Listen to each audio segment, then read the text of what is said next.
ഒരുപാട് കുട്ടികൾ ചോദിച്ച ഒരു എക്സാമാണ് UGEE 2025 കുറിച്ച്. അപ്പോൾ അതായത് അണ്ടർ ഗ്രാജുവേറ്റ് എൻട്രൻസ് എക്സാമിനേഷൻ എന്ന പേരിൽ നമ്മുടെ IIIT ഹൈദരാബാദിലേക്കുള്ള ഒരു എൻട്രൻസ് എക്സാമാണ് UGEE എന്ന് പറയുന്നത്. IIIT ഹൈദരാബാദ് ആക്ച്വലി വളരെ ഇൻട്രസ്റ്റിംഗ് ആയിട്ടുള്ള ഒരു ക്യാമ്പസാണ്. കമ്പ്യൂട്ടർ സയൻസിനും അതുപോലെ തന്നെ ഇലക്ട്രോണിക്സ് ആൻഡ് കമ്മ്യൂണിക്കേഷനും മാത്രം ഫോക്കസ് ചെയ്തുകൊണ്ട് നിരവധി പ്രോഗ്രാമുകൾ റൺ ചെയ്യുന്ന ഒരു സ്ഥാപനമാണ്. എന്ന് മാത്രമല്ല ഇന്ത്യയിലെ തന്നെ ഈ ഒരു സർക്യൂട്ട് ബ്രാഞ്ചുകൾ പഠിക്കാൻ വൺ ഓഫ് ദി ബെസ്റ്റ് ഇൻസ്റ്റിറ്റ്യൂട്ടാണ്. പ്ലേസ്മെൻറ്റിൻ്റെ കാര്യത്തിലാണെന്നുണ്ടെങ്കിലും അതുപോലെ തന്നെ അവിടെ നടക്കുന്ന റിസർച്ച് പ്രോജക്റ്റുകളാണെന്നുണ്ടെങ്കിലും ഒക്കെ എന്താണ് വളരെ ഫേമസ് ആണ്. ആൻഡ് ഈ ഒരു കോളേജിലേക്ക് എന്ന് പറയുന്നത് അവിടത്തേക്കുള്ള എൻട്രൻസ് എക്സാം ഒരു സിംഗിൾ എക്സാം വഴിയല്ല, മൾട്ടിപ്പിൾ ചാനൽസിലൂടെ ഈ കോളേജിലേക്ക് നമുക്ക് എന്ത് ചെയ്യാൻ പറ്റും, അഡ്മിഷൻ നേടിയെടുക്കാൻ സാധിക്കും. ഇത് ആക്ച്വലി ഒരു നോൺ പ്രോഫിറ്റ് പബ്ലിക് പ്രൈവറ്റ് പാർട്ട്ണർഷിപ്പാണ്. കംപ്ലീറ്റ്ലി ഒരു ഗവൺമെൻറ് സ്ഥാപനമല്ല, അതുപോലെ തന്നെ കംപ്ലീറ്റ്ലി ഒരു പ്രൈവറ്റ് കോളേജും അല്ല. രണ്ട് എൻറ്റിറ്റീസിൻ്റെയും എന്താണ് ഒരു പാർട്ട്ണർഷിപ്പ് ആണെന്ന് പറയാം. അപ്പോൾ നേരത്തെ തന്നെ ഒരു വീഡിയോയിൽ ഞാൻ പരിചയപ്പെടുത്തി തന്നിട്ടുണ്ടായിരുന്നു. ഇല്ലാത്ത ആളുകൾക്ക് വേണ്ടിയിട്ട് IIITസിനെ കുറിച്ച് പരിചയപ്പെടുത്തുന്ന പാർട്ട് 1 and 2 വീഡിയോസിൻ്റെ ലിങ്ക് ഞാൻ ഡിസ്ക്രിപ്ഷനിൽ കൊടുക്കാം, കണ്ടു നോക്കുക. അപ്പോൾ IIIT ഹൈദരാബാദിൻ്റെ പ്രത്യേകത 6 ചാനൽസിലൂടെയാണ് അവിടേക്കുള്ള അഡ്മിഷൻസ് നടക്കുന്നത്. SPEC, LEEE, JEE മെയിൻ വഴി അഡ്മിഷൻ നടക്കാറുണ്ട്. അതുപോലെ UGEE ഉണ്ട്. ബോർഡ് എക്സാമിൽ നിന്നും സെലക്റ്റഡ് ആയിട്ട് കുറച്ച് പേർക്ക് മാത്രം ഓപ്പർച്യൂണിറ്റി കിട്ടാറുണ്ട്. ഒളിമ്പ്യാഡ് എക്സാമിലൂടെ പറ്റാറുണ്ട്. അതുപോലെ തന്നെ ദാസ സ്കീം വഴിയും. അപ്പം ഇങ്ങനെ നിരവധി ഓപ്പർച്യൂണിറ്റീസ് ഉണ്ട്. അതിൽ UGEE എന്ന് പറയുന്ന എക്സാമിനെ കുറിച്ചാണ് നമ്മൾ ഇന്ന് എന്ത് ചെയ്യാൻ പോകുന്നത്, ഡിസ്കസ് ചെയ്യാൻ പോകുന്നത്. അപ്പോൾ അതിൻ്റെ ഡേറ്റുകൾ ഓൾറെഡി പുറത്തു വന്നിട്ടുണ്ട്. അപ്ലിക്കേഷൻ പോർട്ടൽ ഓപ്പൺ ചെയ്തത് ഫെബ്രുവരി 4-നാണ് 2025. അത് ഓപ്പൺ ചെയ്ത് കഴിഞ്ഞു. ക്ലോസ് ചെയ്യുന്നത് മാർച്ച് 23, ഏകദേശം ഒരു മാസത്തിന് മേലെ സമയമുണ്ട്. മാർച്ച് 23-നാണ് അത് ക്ലോസ് ചെയ്യുന്നത്. എൻട്രൻസ് എക്സാമിൻ്റെ ഡേറ്റ് ഏപ്രിൽ 19-നാണ്. 19-ന് നടക്കുന്ന എക്സാം. അത് കഴിഞ്ഞിട്ട് ഇൻ്റർവ്യൂസ് ഉണ്ട്. നമ്മൾക്കറിയാം മറ്റ് എൻട്രൻസ് എക്സാമുകളിൽ ഒന്നും തന്നെ ഇൻ്റർവ്യൂ എന്ന് പറയുന്ന ഒരു പ്രോസസ്സ് ഇല്ല. നേരിട്ട് എക്സാമിൻ്റെ മാർക്കിൻ്റെ ബേസിസിൽ മാത്രമാണ് അഡ്മിഷൻ. പക്ഷേ ഇവിടെ ഇൻ്റർവ്യൂ കൂടെ നമ്മൾ ക്ലിയർ ചെയ്യേണ്ടതായിട്ടുണ്ട്. അത് ഏർലി ജൂണിലാണ് എക്സ്പെക്ട് ചെയ്യുന്നത്. വെബ്സൈറ്റ് UGEadmissions.IIIT.ac.in എന്നുള്ളതാണ് വെബ്സൈറ്റ്. ഇതിൻ്റെ എലിജിബിലിറ്റി നിങ്ങൾ 12ാം ക്ലാസ് അല്ലെങ്കിൽ ഇക്വലൻ്റ് എന്തായിരിക്കണം, ഫിസിക്സും കെമിസ്ട്രി മാത്തമാറ്റിക്സും പഠിച്ച് പാസ്സായിട്ടുണ്ടാവണം. ജൂൺ 2025 തന്നെ നിങ്ങൾ എന്ത് ചെയ്തിട്ടുണ്ടാവണം, ഈ പറയുന്ന 3 സബ്ജക്റ്റും +2 പഠിച്ചുകൊണ്ട് പാസ്സായിട്ടുണ്ടാവണം.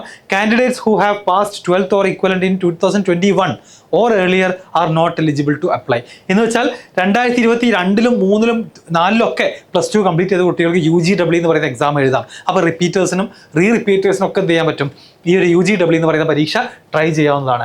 എക്സാമിനേഷനെ കുറിച്ച് പറയുകയാണെന്നുണ്ടെങ്കിൽ applicants need to appear for a computer based undergraduate entrance examination conducted by IIIT Hyderabad തന്നെയാണ് കണ്ടക്ട് ചെയ്യുന്നത്. This exam will be for 3 hours and has 2 sections. First സെക്ഷൻ്റെ പേര് SUPR എന്നാണ്, സബ്ജക്ട് പ്രൊഫിഷ്യൻസി ടെസ്റ്റ് ആണ്. രണ്ടാമത്തത് REAP എന്ന് പറയുന്ന സെക്ഷനാണ്, research aptitude test for 120 minutes. Shortlisting applicants will be filtered based on the SUPR score and then ranked on REAP score in order to shortlist for the interview. There will be a negative marking. There will be negative marking of 25% in both the sections എന്ന് ഓർക്കുക. Date of the examination April 19-നാണ് രാവിലെ 9 മുതൽ 12 മണി വരെ. അപ്പോൾ ഈ 2 എക്സാമും കൂടെ കമ്പൈൻ ചെയ്ത് 2 സെക്ഷൻസും കൂടെ കമ്പൈൻ ചെയ്താൽ 3 മണിക്കൂറിൻ്റെ എക്സാമാണ്. അതിൽ 1 മണിക്കൂറിൻ്റെ എക്സാമിന് ബേസ് ചെയ്തുകൊണ്ട് ഷോർട്ട് ലിസ്റ്റ് തയ്യാറാക്കും. രണ്ടാമത്തെ സെക്ഷനെ ബേസ് ചെയ്തുകൊണ്ടാണ് റാങ്ക് ലിസ്റ്റ് തയ്യാറാക്കുക. ആ ലിസ്റ്റിനെ ബേസ് ചെയ്തിട്ടാണ് ഇൻ്റർവ്യൂവിലേക്കുള്ള ആളുകളെ വിളിക്കുക. ഇൻ്റർവ്യൂ എന്ന് പറയുന്നത് എന്തിനെ കുറിച്ചാണ്, ബേസിക്കലി UGEE വഴി അഡ്മിഷൻ നേടുന്നത് ആക്ച്വലി റിസർച്ച് ഓറിയൻറ്റഡ് ആയിട്ടുള്ള പ്രോഗ്രാമുകളിലേക്കാണ്, റെഗുലർ BTech കമ്പ്യൂട്ടർ സയൻസിലേക്കല്ല. അതുകൊണ്ട് തന്നെ ഈ വരുന്ന കുട്ടികളൊക്കെ 5 വർഷത്തെ ഈ ഒരു ഇൻറ്റഗ്രേറ്റഡ് പ്രോഗ്രാമിന് മെൻ്റലി പ്രിപ്പയർഡ് ആണോ, അല്ലെങ്കിൽ അതിന് താല്പര്യമുള്ള ആളുകളാണോ, റിസർച്ച് മൈൻഡുള്ള കുട്ടികളാണോ എന്ന് ടെസ്റ്റ് ചെയ്യാൻ കൂടെ വേണ്ടിയിട്ടാണ് ഇൻ്റർവ്യൂ നടത്തുന്നത്.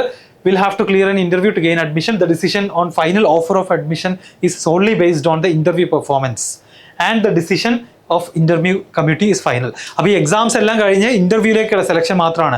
അഡ്മിഷൻ കിട്ടുമോ ഇല്ലയോ എന്നുള്ളത് തീരുമാനിക്കുന്നത് ഇൻ്റർവ്യൂവിലെ പെർഫോമൻസിനെ ബേസ് ചെയ്തിട്ട് മാത്രമാണെന്നാണ് പറയുന്നത്.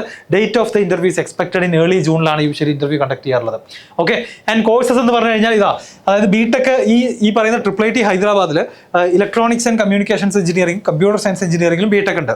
ആ BTechൻ്റെ കൂടെ 50 ഇയറിലെ master of science research programme കൂടെ കംപ്ലീറ്റ് ചെയ്യാനുള്ള ഓപ്പർച്യൂണിറ്റിയാണ്. അതിൽ ECEയുടെ കൂടെ തന്നെ ECEയിൽ തന്നെ MS-നുള്ള 25 സീറ്റ് ഉണ്ട്. അതുപോലെ കമ്പ്യൂട്ടർ സയൻസിൻ്റെ കൂടെ കമ്പ്യൂട്ടർ സയൻസിൽ നിങ്ങൾക്ക് എന്ത് ചെയ്യാം, MS കംപ്ലീറ്റ് ചെയ്യാം. ഇനി കമ്പ്യൂട്ടർ സയൻസിൻ്റെ കൂടെ കമ്പ്യൂട്ടേഷണൽ ലിംഗ്വിസ്റ്റിക്സ് എന്ന് പറയുന്ന ടോപ്പിക്കിൽ റിസർച്ച് ചെയ്യാവുന്ന ഒരു ഓപ്ഷൻ ഉണ്ട്. And another one computational natural sciences എന്ന് പറയുന്ന 5th ഇയറിൽ റിസർച്ച് ചെയ്യാം. കമ്പ്യൂട്ടിംഗ് ആൻഡ് ഹ്യൂമൻ സയൻസസ് ഉണ്ട്, ജിയോ സ്പേഷ്യൽ ടെക്നോളജി ഉണ്ട്. ഇങ്ങനെ നിരവധി 5th ഇയറിലുള്ള റിസർച്ച് പ്രോഗ്രാമുകൾ, ഏകദേശം 6 ഡിഫറെൻറ്റ് റിസർച്ച് പ്രോഗ്രാമുകൾ ഇൻക്ലൂഡ് ചെയ്യുന്ന ഇത്രയും നമ്പർ ഓഫ് സീറ്റ്സ് ഉള്ള പ്രോഗ്രാമുകളിലേക്കാണ് UGW വഴി എന്ത് ചെയ്യുന്നത്, അഡ്മിഷൻസ് എടുക്കുന്നത്. അപ്പോൾ ഇത് 4+1 5 വർഷത്തെ ഇൻ്റഗ്രേറ്റഡ് ആയിട്ടുള്ള ഡ്യുവൽ ഡിഗ്രി പ്രോഗ്രാമിലേക്കാണ് UGW വഴി അഡ്മിഷൻ എടുക്കുക എന്നുള്ള ഓർക്കുക. ഡയറക്റ്റ് ബിടെക്കിലേക്ക് മാത്രം അഡ്മിഷൻസ് എന്തിലൂടെ ഇല്ല, UGW വഴി ഇല്ല, അത് JEE മെയിൻ വഴി തന്നെയാണ് എൻ്റർ ചെയ്യാൻ സാധിക്കുക. Institute will target for having at least 25% women among the candidates shortlisted for interview for admissions this year through the UGW mode. അപ്പോൾ ഇന്റർവ്യൂവിന് ഷോർട്ട് ലിസ്റ്റ് ചെയ്യുന്നതിൽ 1/4 ഗേൾസ് ആയിരിക്കണം എന്ന് നമ്മുടെ IIIT ഹൈദരാബാദ് നിർബന്ധമുണ്ട്.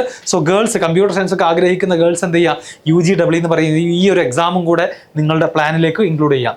നിങ്ങൾ ഇനി അപ്ലൈ ചെയ്യാൻ വേണ്ടത്, you need to register online and fill an application form to appear for the examination by the announced deadline. Application fees 3000 രൂപയാണ് മെയിൽ ആപ്ലിക്കൻസിന്, 1500 രൂപയാണ് ഫീമെയിൽ ആപ്ലിക്കൻസിന്. ഫൈനാൻഷ്യൽ അസിസ്റ്റൻസ് IIIT ഹൈദരാബാദ് എന്ത് ചെയ്യാറുണ്ട്, പ്രൊവൈഡ് ചെയ്യാറുണ്ട്. Safe and supportive environment to enable students to realise their full potential. Financial assistance will be available in the form of repayable loan. അപ്പോൾ ലോണിൻ്റെ രൂപത്തിൽ കോളേജ് തന്നെ കുട്ടികൾക്ക് ഫീസ് എന്ത് ചെയ്യാറുണ്ട്, എഡ്യൂക്കേഷൻ ലോൺ പോലെ പ്രൊവൈഡ് ചെയ്യാറുണ്ട്. അത് ഭാവിയിൽ നിങ്ങൾ എന്ത് ചെയ്താൽ മതി, തിരിച്ചടച്ചാൽ മതി എന്നുള്ളതാണ് കണ്ടീഷൻസ്. എങ്ങനെയാണ് പ്രിപ്പയർ ചെയ്യേണ്ടത്, അല്ലെങ്കിൽ സിലബസ് എന്താണ്? അപ്പോൾ SUPR എന്ന് പറയുന്ന സെക്ഷനും അതുപോലെ തന്നെ റീപ്പും ഉണ്ട്. SUPR 11th and 12th physics, chemistry, mathematics ആണ്. നമ്മുടെ യൂഷ്വൽ NCERT സിലബസ് തന്നെയാണ് ഫോളോ ചെയ്യുന്നുണ്ടാവുക. REAP will have an emphasis on testing critical and creative thinking abilities of an applicant. അപ്പോൾ അതിൽ സബ്ജക്റ്റ് മാത്രമല്ല, ഫസ്റ്റ് സെക്ഷനിൽ സബ്ജക്റ്റ് മാത്രമേ ഉള്ളൂ. സെക്കൻഡ് സെക്ഷനിൽ ഒന്നും കൂടെ നിങ്ങളുടെ ഒരു ക്രിട്ടിക്കൽ തിങ്കിങ്ങും ക്രിയേറ്റീവ് ആയിട്ടുള്ള തിങ്കിങ് എല്ലാം ടെസ്റ്റ് ചെയ്യുന്ന ടൈപ്പ് ഓഫ് മേ ബി കുറച്ച് ലോജിക്കൽ പസിൽസ് ഉണ്ടാവാം, റീസണിങ് ടൈപ്പ് ഓഫ് ക്വസ്റ്റ്യൻസ് ഉണ്ടാവാം, അതും കൂടെ ടെസ്റ്റ് ചെയ്യുന്ന സെക്ഷനാണ് റീപ്പ്. അപ്പോൾ ഓർമ്മയുണ്ടല്ലോ, SUPR വഴി ആളുകളെ ഷോർട്ട് ലിസ്റ്റ് ചെയ്യും, അത് റീപ്പിൻ്റെ സ്കോർ വഴിയാണ് റാങ്ക് ലിസ്റ്റ് തയ്യാറാക്കുക, എന്നിട്ട് ഇൻ്റർവ്യൂ നടത്തും. ഇൻ്റർവ്യൂവിനെ ബേസ് ചെയ്തിട്ടാണ് അഡ്മിഷൻസിലേക്ക് കൊണ്ടുപോവുക. അപ്പോൾ ഇതാണ് UGWൻ്റെ ഡീറ്റെയിൽസ്. ഇതിൻ്റെ ലിങ്ക് താഴെ ഡിസ്ക്രിപ്ഷനിൽ കൊടുക്കാം. താല്പര്യമുള്ള ആളുകൾ എന്ത് ചെയ്യുക, രജിസ്റ്റർ ചെയ്യുക. IIIT ഹൈദരാബാദ് ആക്ച്വലി നമ്മുടെ IIITs എന്ന് പറയുന്ന ഒരു ലിസ്റ്റ് ഉണ്ടല്ലോ, അതിൽ തന്നെ ഏറ്റവും വൺ ഓഫ് ദി ബെസ്റ്റ് ആണെന്ന് തന്നെ പറയാൻ സാധിക്കും. കൂടുതൽ സംശയങ്ങളൊക്കെ എന്തെങ്കിലും ഉണ്ടെന്നുണ്ടെങ്കിൽ നിങ്ങൾ താഴെ ചോദിക്കുക. ആൻഡ് ആസ് യൂഷ്വൽ ഈ വീഡിയോ നിങ്ങൾ ലൈക്ക് ചെയ്യാനും, പിന്നെ +2ലും ഒക്കെ പഠിച്ചുകൊണ്ടിരിക്കുന്ന JEE ക്കൊക്കെ പ്രിപ്പയർ ചെയ്തുകൊണ്ടിരിക്കുന്ന നിങ്ങളുടെ എല്ലാ ഫ്രണ്ട്സിനും ഷെയർ ചെയ്ത് കൊടുക്കാനും മറക്കരുത്.